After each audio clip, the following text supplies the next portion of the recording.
I'm Orla O'Connor, and I'm the Director of the National Women's Council, and the National Women's Council also hosts the Together for Public Alliance, who's organised this press conference today. So we really want to thank everyone for joining us. We're here to talk about Budget 2026 and the need for early childhood education and care to be a real priority.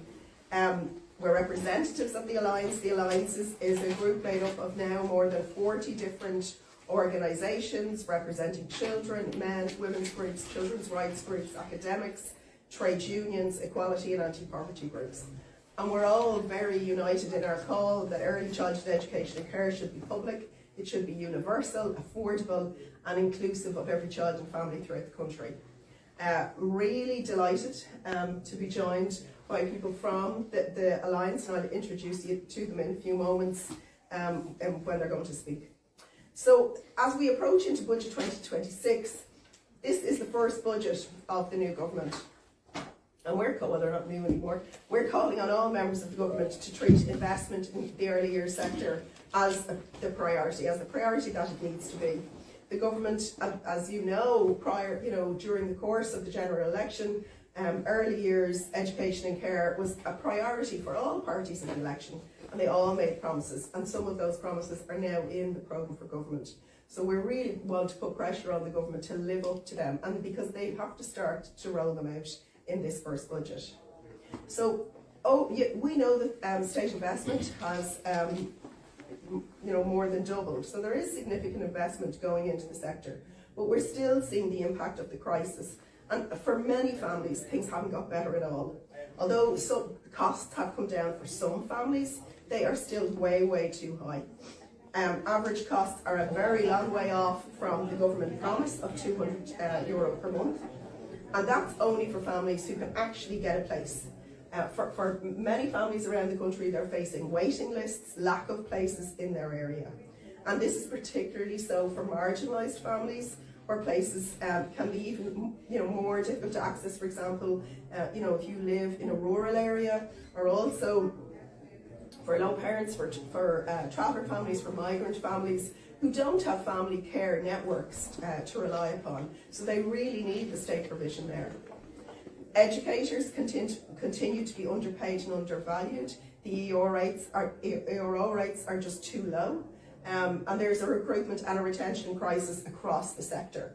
We want early years educators to be highly skilled, and more have gone through third level education, have degrees. They're doing that critical work for our children and our communities, and we have to have that work recognised and valued. We're also seeing an increasing corporatisation of the sector, and that's impacting smaller and independent providers, and it's making it harder to survive in this for-profit market-driven model. For women, the lack of accessible, flexible, affordable early years is the single biggest barrier to women's participation from all aspects of life, in terms of work, education, but also in terms of civil engagement, political engagement. And that's a real barrier in terms of what we're seeing about the low numbers of women in leadership roles. We've also seen recent reports about the levels of child poverty, with 1 in 5 children in poverty. Once housing costs are taken into account, they are shocking, those levels. And while we and many organisations are calling for significant increases in social protection rates in the budget, tackling child poverty and increasing their well-being is not only about income transfers. It is also about ensuring access to high quality universal public services, and early years services are absolutely key to that. The current system, it's not working. It's not working for children, for women, for parents, for educators, providers, and families are really being pushed to the brink, and they can't wait any longer to have real solutions. So that's why we're saying in Budget 26, the government has an opportunity to signal a new approach. And key to that is what they've committed to in the programme for government, and that's the rollout of public places. The government need to allocate, we're saying, 30 million to fund 3,000 places across services. Alongside this, they need to invest to start to reduce the fees to work towards their commitment of 200 per month. They need to ring-fence funding for the educators' salaries and move towards a system where the state directly pays those salaries. And we need to continue to invest in the more targeted supports for accessibility and inclusivity, such as Equal Start and AIM. So today is very much about that. It's about really putting the pressure on government. So now I'm going to introduce you to the rest of the panel, who will give their perspectives, and all of the members of the panel are part of the Together for Public Alliance. So first I'm going to turn to Louise Bayliss, who's here from the Society of St Vincent de Paul. Thanks very much, Orla. I'm currently the Head of Social Justice and Policy in St Vincent de Paul, but I'm also a member of SPARC and also the chairperson of TROR, the Unmarried Parents Federation. So I have a real vested interest in childcare being a key lifter out of poverty. So I'm going to talk today really about how childcare relates to poverty, and I'm going to use the examples of lone parents because that is the lens we look at it. The government has made a clear commitment to reducing child poverty. The new rates, the new targets have come out at 3%. However, we've got to look at the reality of how we're going to get there, and parents' involvement in the labour market is going to be crucial to that, and the support we need for parents to allow them to work is going to be crucial for that. So one of the things we talk about child poverty, and we all got shocked this year when the consistent poverty rates came out in March, and they showed that child poverty rates are 8.5%, which is much higher than the general population of 5%. However, we have got to be clear who are those children living in poverty, and they by far are children living in one-parent households. So for instance, if we say that child poverty is 8.5%, we have to break it down further. Children in two-parent families with 1 to 3 children, their rate is 6%. So it's about 20% higher than the general population. Still disproportionately higher than the average population, but within margins. However, if we look at lone parent households, the consistent poverty rate for that is 11%. It's more than double what it is in the general population. Too many lone parents are locked out of work, or if they are in employment, they're no better off than if they were on social welfare because of the high cost of childcare. So we need to have a public model that allows women and their children to be lifted out of poverty and have a sustainable life. I would also say, and this is a personal belief, we know as well so many lone parents are working in the childcare sector. Orla touched it on already. The EURO rate is currently €13.75. I think it's €13.65. It's 15 cents higher than minimum wage. 15 cents higher than minimum wage, and yet we expect these people to be responsible for the future of our children, the education of our children, and on paying 15 cents. I do have a daughter, actually. I was going to say if I had a daughter. I do have a daughter. I better scratch that out. But I certainly wouldn't be encouraging her to go into childcare, and that's an awful indictment because she would be a great person, she's a great personality, she's a great patient, and she's a great educator. However, not on 15 cents in minimum wage for a 4-year degree. We are rightly asking for our childcare workers to be more professionalised, to be more educated, and to give our children what we need for them. However, we cannot do that on the backs of the labour of women, and it is mainly women who are being paid 15 cents more than the minimum wage. We do not expect that of any other sector where we're expecting people to do 3-year degrees or 3-year training. We do not expect it of mechanics. We do not expect it of electricians. We do not expect it of any male-orientated role. So we cannot expect it for our women in childcare. So I'm calling for a proper public childcare model that will support lone parents and their children out of poverty, but will also support workers in the sector and making sure that they get paid for the valuable work they do, which will only benefit our children, which will only benefit our society going forward. So thank you. Thank you, Louise. Thank you. Can I just say one thing else? Yeah, go on. I have worked with you for 13 years and I've enjoyed every moment of it, and we've collaborated in so much, and I just wanted to take this opportunity on your last day to wish you well in your current journey, and thank you for the leadership role.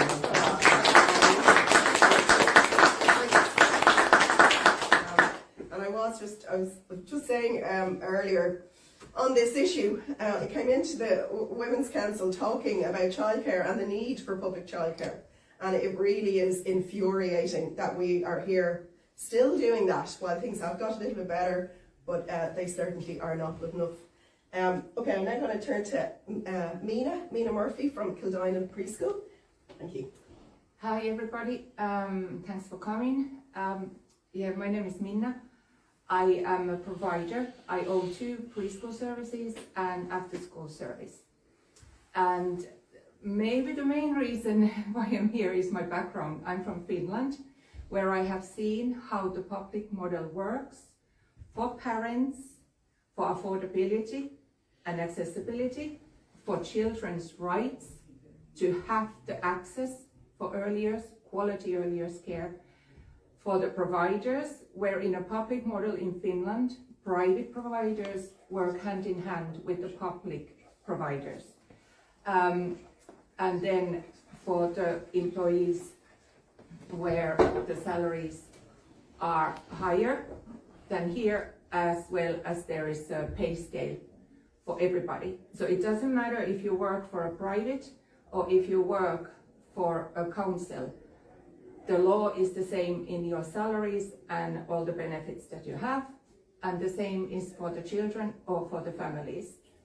So, and then therefore also, like, Finland sees early years care as children's right. When we look at into the fact that what happens from 0 to 5 on children's life, that's the most formative time of their life, where the brain grows nearly to adult size. So you can't say that that doesn't matter. It matters more than anything else. It is the foundation for the lifetime for all the children, and all the children should have the right and access to gain that. And I don't know why, probably because of my background, I'm the only provider who is talking about the public model, because like I said, I have seen that it can work. And the thing here is that, like for example in Finland, we see it as a children's right, like I said, and therefore we are under the Ministry of Education. So even the fact that we are under Ministry of Education rises the status of the importance of what we do with the children. And then going for the, as a provider perspective, the small providers struggle massively with this system that doesn't actually work for anybody. I now have, this is my 10th year anniversary of starting Kildinen preschool. 2 years ago, I had the opportunity to expand.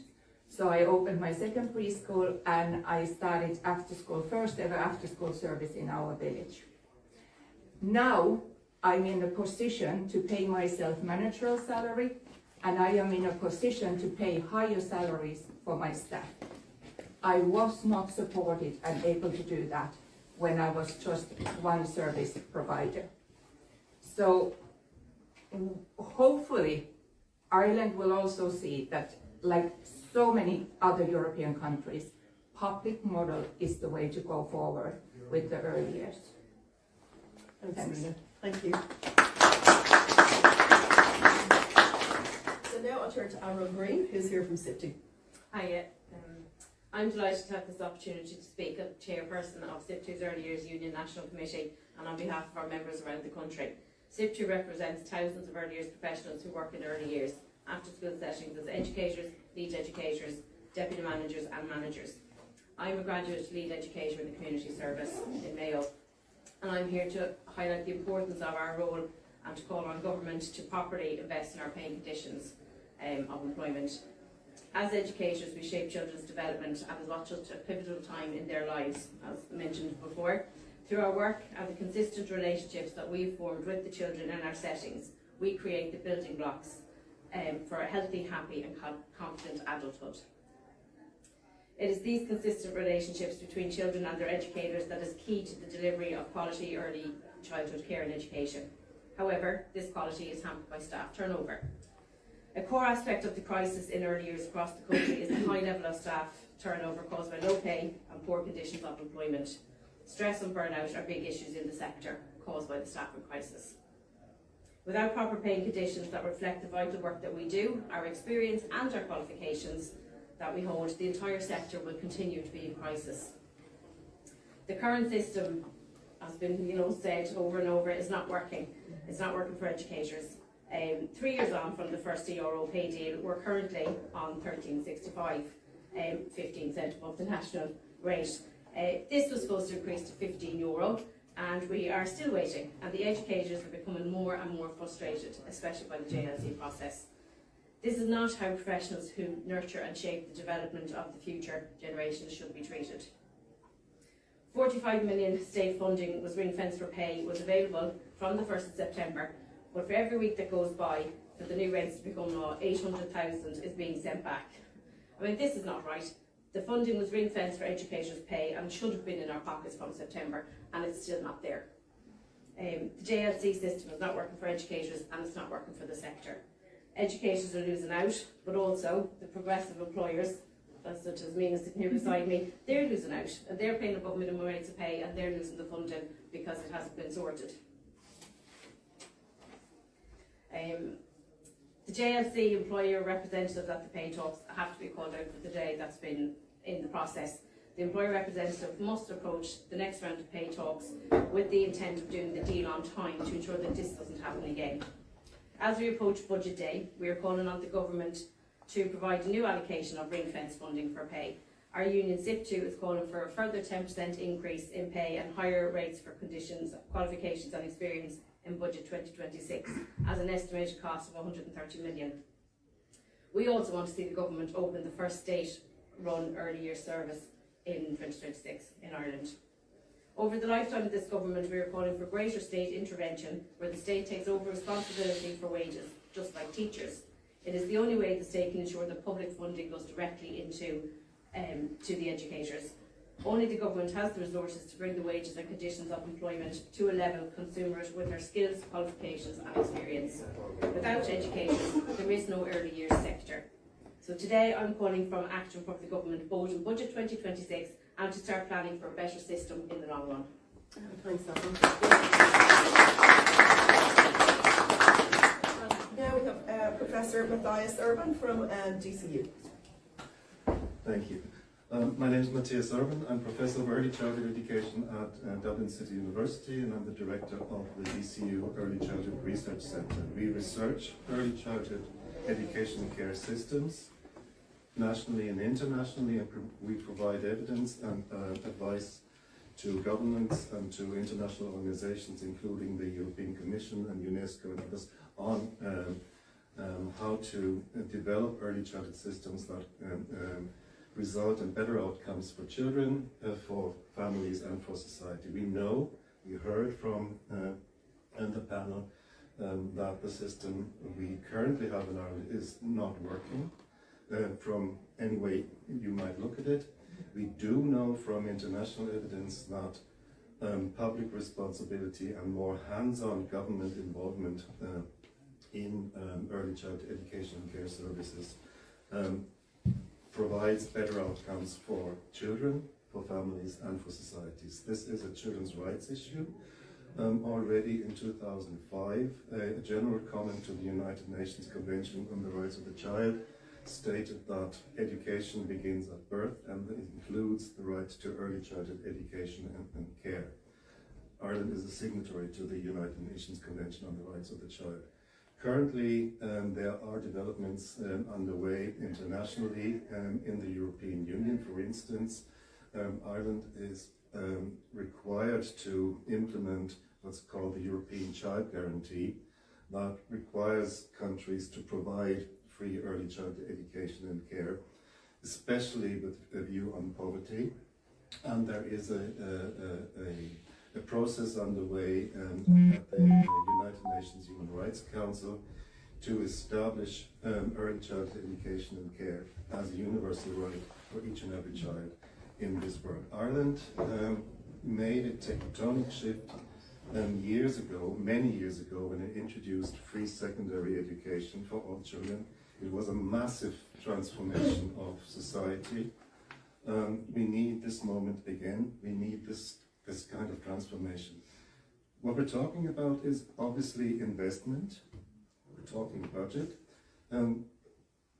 Increased investment in early childhood education and care is welcome, but we're still way behind internationally agreed benchmarks. But investment is only one part of the conversation. We need to engage in a much broader societal conversation about the role of early childhood education and care in Irish society. Why are we as a society investing in and engaging in the education and care of all our children, regardless of where they're from, their background, where they are? So what we need to see at this stage is to follow up on the commitments made by many political parties actually in the run up to the last general election to actually number one, invest in the system, and number two, engage in a very serious and open democratic conversation about the transition of that system towards a public system. And this, just to be very clear, this is not just about putting more public money into the existing system, but actually a clear indication of a roadmap to move from what we have now to a public system of early childhood education and care. Thank you, Mathias. So I'm now going to, first of all, we have two parents here, Beth and Jessica, who have been really generous in terms of sharing, being prepared to share just their experiences of the system. So maybe I'll ask you, Beth, maybe to say a few words first. Yeah, I don't know what Thank you. stand. Yeah, thank you. Yeah, so yeah, so my name is Beth Kidwa. I work with Akidwa. Akidwa is a network of migrant women, and so we work with migrant women from across the globe. I'm here as a migrant woman. I'm here as a lone parent, and I'm here also as a professional who is working, supporting women who are also migrants with children and who are going through the same challenge. So a migrant woman is faced by a lot of challenges, especially around childhood care. There is the cost, there is the lack of support because they don't have any family around them to support them. There is a language barrier, so they have challenges, most of them accessing the information about what are the services available for childcare. There are also challenges about the cost, which I think I want to really touch on because it is the one that affects all other challenges. It is intertwined into all the other challenges. Now, a migrant woman, before you even get a job, to even pay for that childcare is a challenge because, first of all, probably you have to upgrade your education to get a job. So it's a challenge getting a job to even pay for that childcare. And once you get a job again, how do you even manage if you have a child or two, and probably as a lone parent to get somebody to look after your child, or even to afford that money to pay for the childcare to go get a job and to proceed with your career. And then you get a job and you have now to pay for that childcare. Probably you're paying for 2 or 3. So you find all your salary going to the childcare. So, and then most of the women resort into having the informal childcare. So if you get a friend here, maybe an hour or two can maybe help mind for the children. So that means that child also lacks the necessary development we should be getting if she was maybe interacting with other children out there. Most of these kids, if they are trying to develop their English language to be able to integrate with other kids, then they lack that chance. So you see a lot of challenges that go along with not having this public, affordable childcare. And I think I'm voicing this on behalf of all migrant women and echoing what everybody is saying in this room, that we need the public childcare now. Thanks, Beth. Jessica, would you like to say a few words? Thanks. Yeah. Thank you. Thank you. Hard act to follow, Beth. I'm delighted to be here. I feel incredibly passionate, along with everyone else in the room, about this campaign. And I've been involved since the start. Even prior to it, I was very much involved with SIPTU in terms of the educators' rights and paying conditions. I'm here with my parent hat on today, and funny enough, coincidentally, my background is actually in the early years. I was an educator for many years with children in various different settings, internationally and here. Then I managed a community setting for 5 years. Now I lecture in early childhood education in a university in Dublin. So aside from the parent bit, I'm actually on maternity leave at the moment, but when I'm not on maternity leave, I'm working with soon-to-be graduates every day who are so impassioned, so understanding of the importance of their roles in children and families' lives, and can't wait to support that and to create this amazing future for the children. But at the end of the day, they're all leaving, and those that don't leave immediately end up leaving eventually. So while I'm speaking about the international context and the research around provision and policy in different countries, as well as brain development, as was mentioned earlier, I'm nearly running around behind myself hiding, because I know they're all kind of looking at me going, well, if we're going out on minimum wage, why am I studying the science behind this? You know, becoming these amazing graduates. Fast forward, and 3 years ago I became a parent to my first. I'm now on my second. I have a son who's 3 and a daughter who's 4 months. My son who's 3 now, when he was 18 months old, he was in a setting where he was, for want of a better term, kicked out when he was 18 months old. Our place was rescinded with no notice and no recourse. And I had to go to work the next day to teach early childhood educators. The irony is astounding. So I had nowhere to go. It was a really traumatic time for myself, my husband, and of course my son, whose routine was thrown out the window in one fell swoop, and he had a very good relationship with his educator at the time, who had no part in this issue. She was marvellous. Anyhow, one of our graduates. But anyway,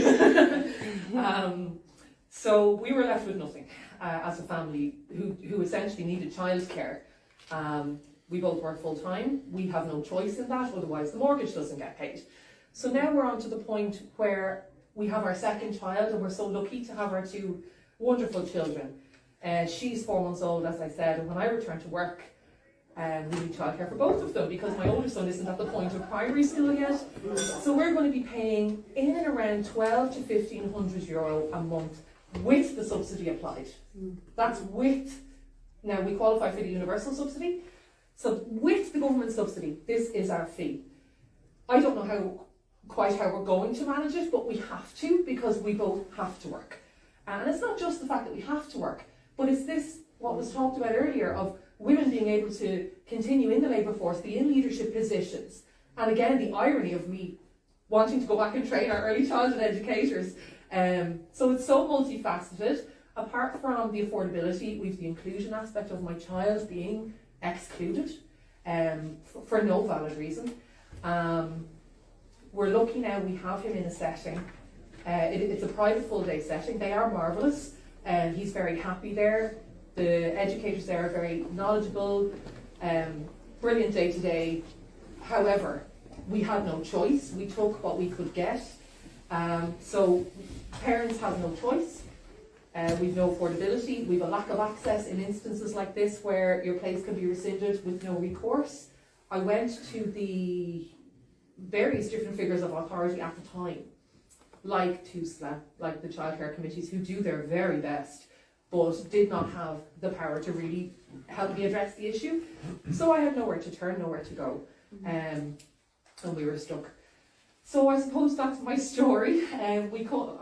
My story kind of has lots of different pieces in terms of my professional life and my family life, but it all comes together to really highlight the importance of this investment into a public sector, because me and my family were kind of being affected from all sides.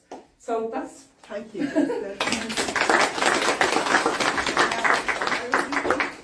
Between both of you, I mean, you've just really shown, well, one, how important it is to have a proper system, but when you don't have it, how it affects so many different parts of both your lives, your children's lives, and then families as well, in terms of trying to come in and provide support and friends. So it just shows that both of you, I think, have just what a critical issue this is. So I'll just go to the floor now, and if anyone has any questions that you want to ask anyone on the panel, parents, yeah, Jared?